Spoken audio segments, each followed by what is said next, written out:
So we have Backlash coming up this Sunday, well, Saturday on ESPN Unlimited, and we also have 2 matches that will be streamed, that will be shown live on ESPN2 as well. So we're going to start. What we got here? All right. Gotcha, Marwin. I appreciate you for joining the stream. Thank you. So the first match that we're going to go over at Backlash is for the heavyweight championship of the world. So Roman Reigns will be defending his heavyweight championship of the world against Jacob Fatu. Now, me personally, I think I've discussed this as well over the last few weeks, is bloodline fatigue. There's been a lot of bloodline stuff for the longest time. And it was successful when it first started, but at this point, it's becoming nostalgia. It's the thing that WWE always continues to go back to. Now, this is a different matchup than what we usually get, but we have some involvement from Solo and, well, what's left of the MFTs, which is Tala Tonga, and Jacob had a thing with Tama Tonga. And then we had an interaction with the Usos and what's left of the MFTs on SmackDown Friday night.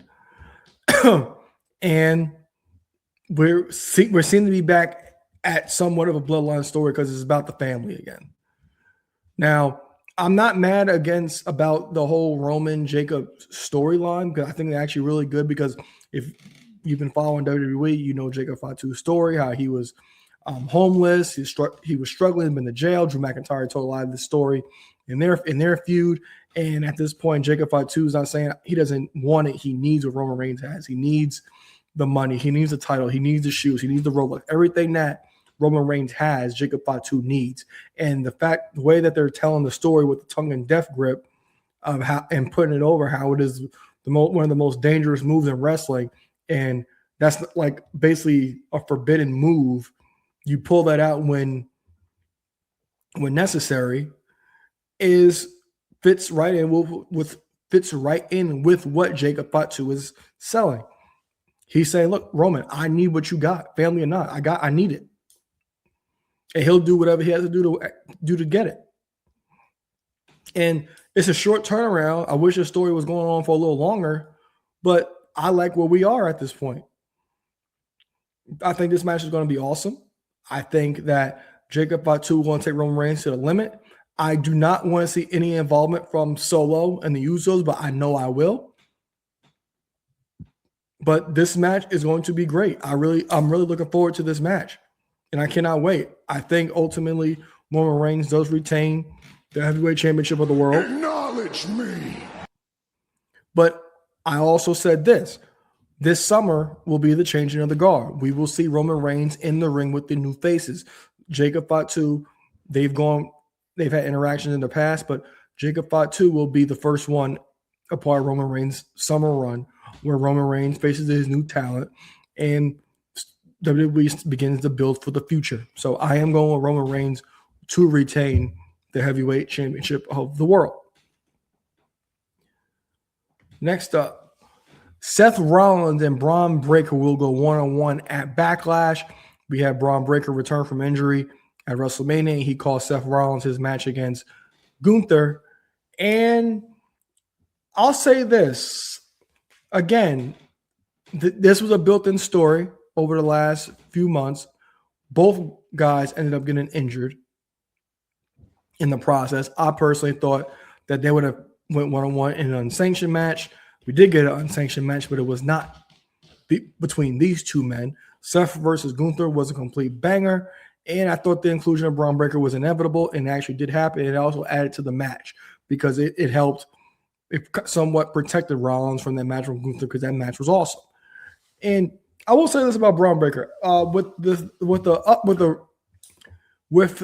the up and coming Obafemi and the rise of Trick Williams, Braun Breaker, you can kind of say, in my opinion, might have been forgotten as one of the next pillars in WWE, because coming into the Royal Rumble season, we were talking about Braun Breaker being the guy. Like, he is going to be the one to beat Roman Reigns at SummerSlam and be the new face of the company. That's what we were talking about. But right now, when I don't think anybody's singing that song anymore because of the rise of Obafemi and the surprising rise of Trick Williams. We talk about the next guys. Braun Breaker, when the minute NXT 2.0 started, we were like, that's the guy. And I still think Braun Breaker is going to be a player. I do think him versus Obafemi will end up being a WrestleMania main event in the future, a SummerSlam main event in the future. The match we will see for years to come. That might be his steamboat. But Braun Breaker has to build himself back up to that because Obafemi's been awesome. And I said Trick Williams, I think he's going to be the next transcendent star in the business. So this feud it has legs to it, but with such a quick turnaround into the pay-per-view, we haven't really gotten much. I've seen Seth Rollins get speared. I can't count how many times since WrestleMania. It's good to see that we have Rollins trying to recruit the Street Profits, but I love the Street Profits don't trust him because the reason we have the vision is because of Seth Rollins. And the Profits can't trust him, and Rollins has to earn their trust, and the vision is still out there lurking. But I do think this match will be awesome. I do think this is going to be a great treat for free TV. But I gotta tell you, they're like WWE's let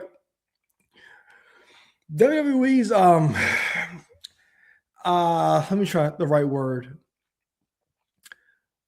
They're trying to sell you to buy ESPN Unlimited, and I don't blame them for putting this match on there because this is a match that you use to sell something. But the nonsense, you get 3 matches after the first 2 matches. Come on. Exactly. Like, come on, bro. Like, really. Like, for real. Like, 3 matches after that. So you're paying $30 for 3 matches. $30, like really. And you only want to probably see 1. Like honestly. But back to the match. I think the match is going to be fantastic. I really do. I think these two will have great chemistry. I thought it was great to see Braun Breaker really cut a promo because he cut the promo on Rollins a few weeks ago saying, you would come out here and cut the same promo. Me and Bronson Reed would just sit there and watch. Well, he did the same thing every single week. It was great hearing Braun Breaker talk, go face to face with the top guy, and I enjoyed every second of that. And I was quickly reminded that Braun Breaker is going to be a player in this company for years to come. But on this night, I think we're going to get Rollins win. I think the Street Profits end up trusting Rollins and helping him win this match because you already know that Logan Paul and the rest of the division are going to get involved. So I think Braun Breaker eventually wins the feud, but in this match in particular, I'm going with Seth Rollins to defeat Braun Breaker. United States Championships on the line. Trick Williams will defend against Sami Zayn. I'm glad Lil Yachty has signed with WWE as Trick's manager because we were talking about celebrity involvement on the WrestleMania preview episode, and we were like, I'm fine with Yachty because this matches, and it does, and they have great chemistry. They vibe off each other, amazing, and it's like Trick was still the heel post WrestleMania after cutting that promo with Lil Yachty in the ring, saying how U.S. Open challenges is over and things like that. But then Sammy turns heel the following week by beating up the Gingerbread Man. RP to Gingerbread Man, by the way. So I'm enjoying this. Like I said, I just talked about Trick Williams being the next transcendent star of the business. And maybe the crowd has turned on Sami Zayn. They want Trick because even in WrestleMania, it was all about Trick. And I think that will continue to be all about Trick. And then when you go from here, because can't forget about Carmelo Hayes, because the reason Trick Williams is the U.S. champion in fought Sami Zayn in WrestleMania was because of Trick Williams. So I think the Carmelo Hayes Trick Williams feud will get reignited going into the next month because WWE, they also have an interesting month because, for example, I thought that WWE would have, for example, Fatal Influence and against Charlotte, Rhea, and Alexa at Backlash, but we're not getting that. What we're getting is that match on SmackDown. We're getting something else, but then I realized WWE had 3 live events, 3 PLEs or 3 premium events this month with Saturday night's with Backlash, Saturday night's main event, and Clash in Italy. But I definitely see Trick Williams retain the championship here. I see Trick Williams retaining the championship and moving on to Carmelo Hayes. And like I said, Trick Williams starting to making. Cannot say enough about him. Now, we got let's look at the chat real quick. We have WWE Fanboy 213 says Trick is winning easily. And I'm going to butcher this. ISD2M. Thank you for watching the stream, everybody, in the comment section. So now we're going to go to Io Sky and Asuka. This is interesting because this, in my research for this has been going on since late summer, September, and they've kind of come and went with this. And from my memory and following up doing my research, the most important part of this isn't here, and that's Kyrie, because she was released. So with Kyrie being released, this kind of feels incomplete. But I will say this, the fact that they had those video packages over the last few weeks, Asuka's backstage segments, I thought were great. I thought the sit-down interview that they had was great. And there's a rumor going around, speculation, whatever you want to call it, that Io Sky will be brought in to finish off the storyline and make it a wholesome moment, which it should be. Because Asuka, in those promos in the last couple of weeks, she has portrayed herself even more scarier. Because this storyline, like I said, they've been coming and going from it. And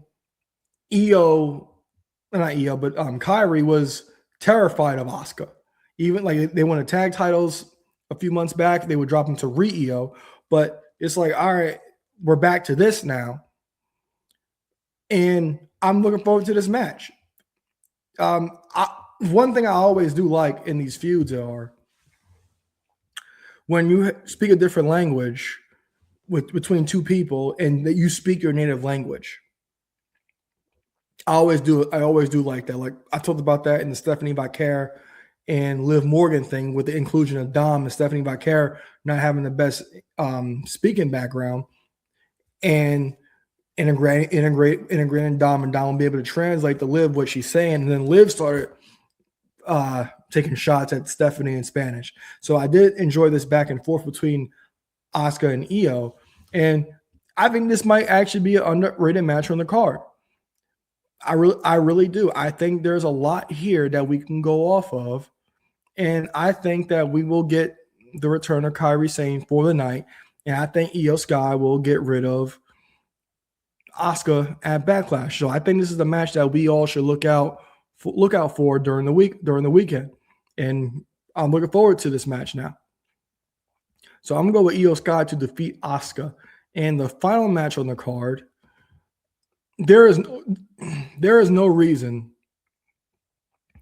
why me or anybody should be this intrigued by this match, because I thought Fatal Influence deserved this spot, but these segments between Danhausen and The Miz have been fantastic. You will easily forget that how entertaining The Miz actually can be, because he's been around for so long, but he is a gem for WWE. And pairing him with Danhausen has been money. It's worked out 100%. And the whole wedding thing over in Vegas with Danhausen, Curse, and Maurice was great. Him showing up if you don't know about the house, was great, jumping in the pools and Miz throwing the stuff in Maurice's face was fantastic. Danhausen has knocked it out the park. I could have cared less about Danhausen in AEW, but Danhausen has been fantastic. He's been quite the acquisition. I thought he would have came in WWE and been an absolute joke, but he's been such a great acquisition for the company and for television, and he is over as hell with the audience. He really is.